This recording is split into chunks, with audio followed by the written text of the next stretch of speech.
How did watching the sky turn into the calendar and the clock on my wall? That's what we're going to talk about today. Hi, this is Jill from the North Woods, talking about nature right outside our front door. You know, we do that. Check our clocks a dozen times a day. Check our calendar to see what date it is. But we never really know where that came from. Hours, minutes, months feel as a regular part of our civilization. We don't really even think about it. But some of it has to do with nature, and how we got there has to do with nature and the Babylonians. We have time and the concept of calendars as a human choice, right? Animals are following the light, they're following constellations, they're looking for changes in weather or changes in daylight. We have time. We have clocks and calendars that regulate our time. And when we look at this, we're stepping back into time and finding out, how did these decisions about our time come from ancient skywatch? So this started around with the Babylonians about 4,000 years ago in Mesopotamia. And the reason that our clocks work the way they do and our calendars look the way they do is because that they use something that is called a base 60 system. It's different from what we do, right? We use most things base 10. We have $1. $1 has 0.10 of a dollar, which is a dime, or half a dollar, which is 0.5. We use a 10-point system for our counting. But the Babylonians didn't do that. They had a 60 base. They liked having a base 60. It was very practical because it was divisible by 2, 3, 4, 5, 6, 10, 12, 15. You can count to 12 on one hand by using the segments in your fingers. We say, well, we have 10 fingers, but we have more segments in them as well. And so 5 fingers equals 60 segments. So it was a good way for them to count. And then we get to this place where we have 60 seconds in a minute and 60 minutes in an hour and 360 degrees in a circle, 6 times 6. And that's going to be what we're examining. The Babylonians took the day and they divided it into 2 parts, 12 for daylight and 12 for nighttime. And this came from the lunar cycles that they observed. It also had a little bit to do with the zodiacs, and we're going to talk about that. So 24 hours isn't something that the universe demands for us to have on our clock. It is something that the human beings agreed on that made sense for them at that particular time. It's funny because if you look at Mars actually technically has 24 hours and 39 minutes in a day.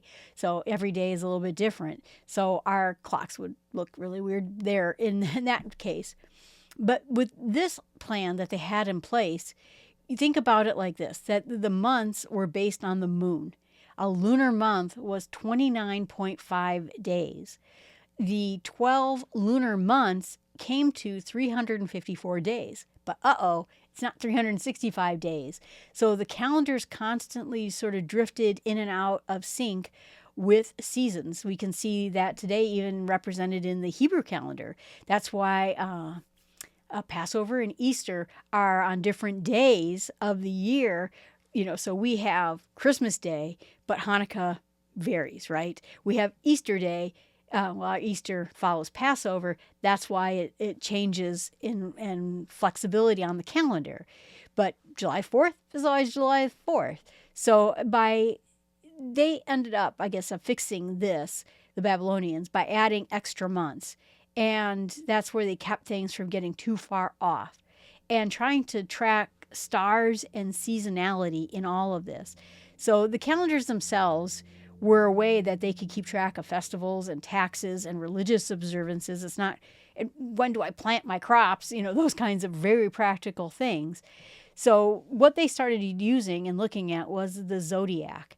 And we think of the zodiac as astrology. In the old-fashioned newspapers, they had the astrology things, and the horoscope columns that don't mean anything. And then the zodiac was really meant not to be about these stories or astrology. It was about astronomy, that when the sun moves closer through the 12 stars, over the time, those regions mark seasons, agricultural timing. And so those zodiac signs were actually sky markers, season markers, so that they knew when it was they were supposed to start crops or reap the crops, and how close is it going to be to where we have our winter seasons. And then later culture started attaching personality traits to the zodiacs, and then fates and all sort, it kind of grew a little bit later. So the idea, the bottom line is that the zodiac was there to tell you when to plant your crops, not who you should date. And that's where we can get these kinds of calendars. The plants themselves, the animals, the bird migrations, they don't care at all about our calendar dates. Although I can tell you that, it tends to come the very same time we get bird migration. It's why I take my vacations when I do, so I could go out and find the bird migration, but it shifts a little bit every year. Insects emerge out of the ground or the lake or wherever they are. It's not on a date. It has to do with the temperature and the alignments of the light and all those things. But our Babylonian math that we're living at right now is a very human invention, and it is layered on top of trying to determine, so I can plan, like I said, for crops, for when I'm going to do certain human activities, have festivals. And that's the part of it. So that's why we have the calendar. So like I said, base 60. So anytime you see things that are in that 60, 12 months, 60 minutes in a calendar. So just as a general point, if you ever see that, where things are in that base 60 place, where we have 60 minutes in a hour, we have 12 months in a calendar, we have 360 degrees in a circle, that's Babylonian math right there for you. So if you wondered where we got it, that's where we got it. But this has a little bit more to do with other things inside of nature. But we can see how they used this information in ancient cultures. The Babylonians didn't invent things like sundials and sextants, as far as we know, but what they did invent was that framework. So those tools were useful so that they could do that. Everything revolves around angles, cycles, and the sun's path. And the sundials were Babylonian made, allowed them to tell time because, as we know, that the earth rotates 360 degrees, the sun moves across the sky, shadows trace in a predictable arc.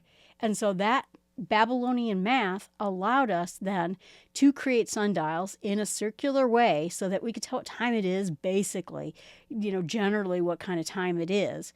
And using the Earth's rotation, dividing it into human units, using that same base 60 logic, we have that particular case.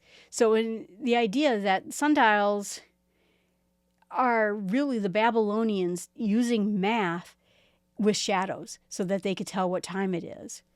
But the other part of it, too, is that this is where people used this idea of sextants, which were a method for seagoers to measure the angles between celestial objects, usually the sun and the horizon, or a particular star and the horizon. And they used those degrees of latitude, which, again, was derived from the Babylonian culture, so that we could tell our position on Earth as we're floating in the middle of an ocean. So 360 degrees around the Earth, remember, and then 15 degrees per hour of rotation, and then the time and position locked together. And so the sextant isn't measuring time directly. What it's doing is it's saying, in the Earth's rotation, where are you? And the people who traveled ancient oceans and ancient seas and traveled in places could use the sextant to basically use these angles and time so that they already knew where they were in places. And then, to just sort of bring it back to the astronomy again, they could then use the zodiacs as another way of mapping so that they knew exactly when, where, what's going on in their time. And that's why our calendars line up with seasons. That's why the sundials behave differently throughout the year, but they knew that. And navigational tables change month by month, but the zodiac's predictability, where the sun is going to be and how high it would rise, gave everyone this ability to tell time, to tell where they were, to know what day-ish of the year it was. And it gave people that position kind of in the universe so that they knew where they're at.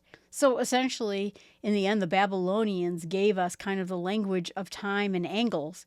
And sundials and sextants were ways then of speaking that language and using them so that you could figure out what time and place you are. But the question comes in, did other cultures do this as well? And it's really, really interesting because many cultures did. Because again, these were based on nature observations in the world around them. So ancient Egypt used shadow clocks, sundials, to divide their time between daytime and track the sun's movement. Nighttime was tracked with stars, specific stars rising in sequences, and their years had 12 months of 30 days plus 5 extra days. So there's a similar piece to it. Then when you look at other ancient places, these ancient China, they developed star catalogs, used lunar solar calendars, tracked solstices and equinoxes, divided the days into double hours, and tied them to animal symbols. So they sort of used it as a cyclical look of harmony. We're not going to talk about it today, but there are cultures that don't look at time as point A to point B. They look at life as a circle. And when life goes into a circle, there's a harmony in that too. And they still used the sky as their guide.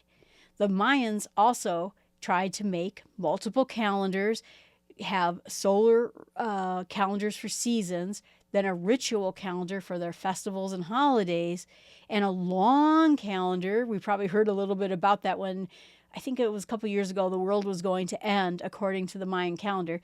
Turns out that was just people making something up. That's just when their calendar ran out. They didn't say that the world was going to end. But essentially used these calendars with precise astronomical observations tracking Venus, eclipses, and solar cycles to come up with that. So not everyone came up with the exact same conclusion, but they came up with a similar idea, even though many of those civilizations had no contact with the Babylonians. But the same idea is using the same nature, the same truths about how the sun moves across our sky, about how we rotate around the sun itself, and how constellations appear to us. Polynesian navigators had no clocks, no compasses, no written charts, but they used the sun path, the sun angles, the ocean swells, bird behavior, and they kind of had more of a mental in their head star compass. So they knew exactly where they were going, what stars would rise and set. And so they kind of had this zodiac level knowledge without the exact symbols that we do, or even any indication of what the Babylonians assigned to it.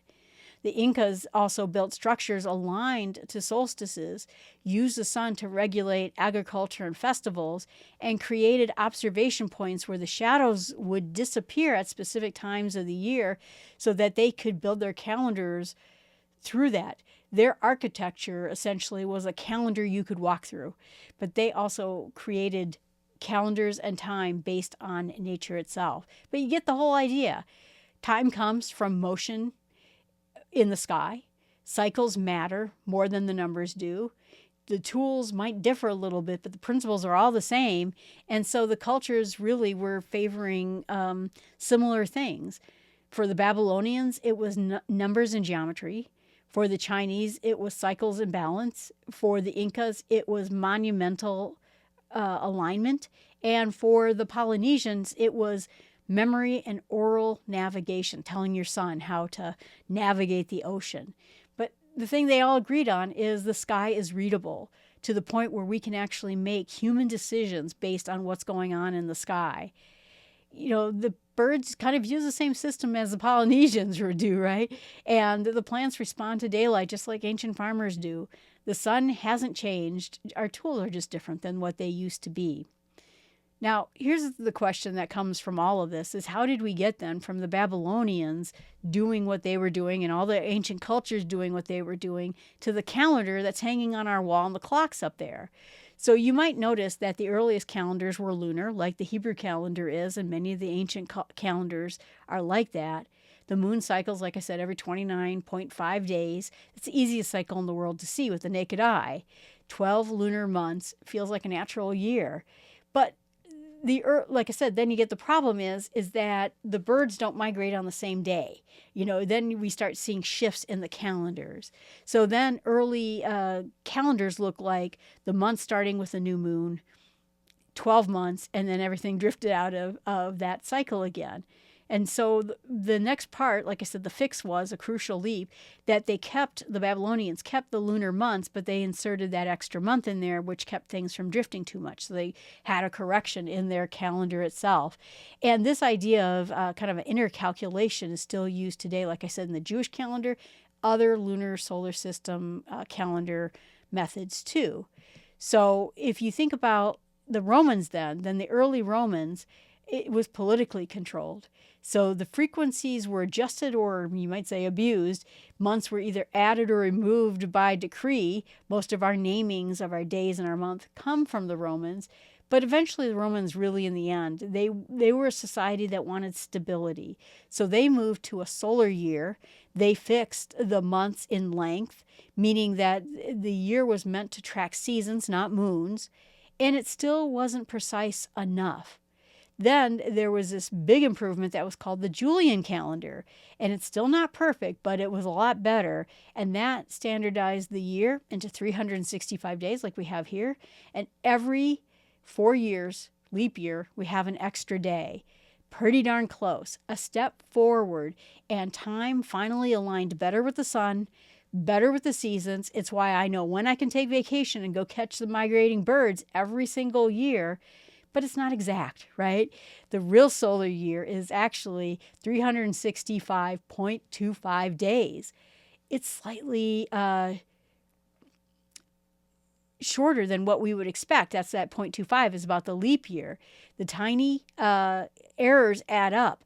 In about 1600 years, the calendar was off by 10 days. So essentially, we do get off a little bit. And then came the next adjustment, which is the Gregorian calendar, which is the one we go out into the store and buy, and that fixed the drift. The leap years were redefined, century years were adjusted, and the calendars was realigned back into the seasons again. 12 months, fixed dates, solar-based, with a kind of a hint of lunar ancestry in there as well. And it had maintenance in there. So the idea of this calendar trying to accommodate itself to what we see in the natural world is really important. So in all of this, despite the reforms, we still have 12 months. We have a week-long structure. We have seasonal alignments, which is an agricultural necessity. We have leap days because we have to adjust our broken calendar. We still see on our calendars moon logic, whether it's a full moon or a new moon or a waning moon. We have sun logic in there too, and then some human compromises just to make the math work. I hope that helps you understand a little bit more about how calendars work and time works and how ancient most of the ways we look at time really is. I read a science fiction book once where it had the Earth slowing down and everything got all mucked up with our calendars and our clocks, and we couldn't count on anything anymore. So that was kind of makes you realize how amazing it is that we found systems that make it work. So I know what day to take vacation. I remember my boss said something like, well, Jill, it'd be really helpful if you could tell me, ahead of time when you're going to take vacation. And I told him flat out, I can tell you for the next 10 years when I'm going to take vacation, because it's always going to be that migration time with the birds every single year. And I can count on that, partially to thank to all our ancient civilizations, and a lot to thank for nature. Thanks so much for watching. I appreciate you being out there. If you have any thoughts about topics that you would like to hear about, or maybe some thoughts you've had about calendars and clocks, I'd love to hear them. You can put them down here in the chat channel if you're watching on a video. Remember, this is a podcast, and these are all on YouTube. And you can also email me at jill@startwithsmallsteps.com. Thank you so much, and have a great day.